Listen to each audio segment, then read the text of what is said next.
So let's find some awesome fonts we are going to be using in this course. So all the text font I will be provided on in the exercise file, but you don't have to use what I'm using. You can find it on this website. So the first one is this 1001freefonts.com.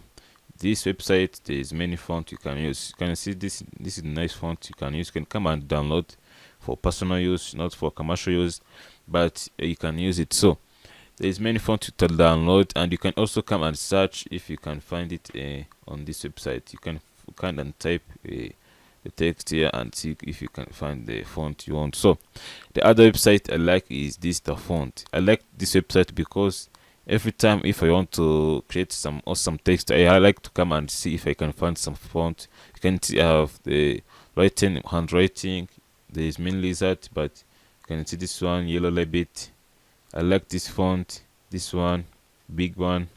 So the other website to find a free font is on this website, fontsquirrel.com.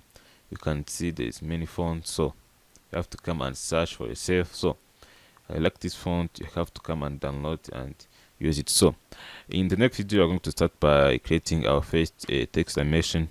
I'll see you in the next video.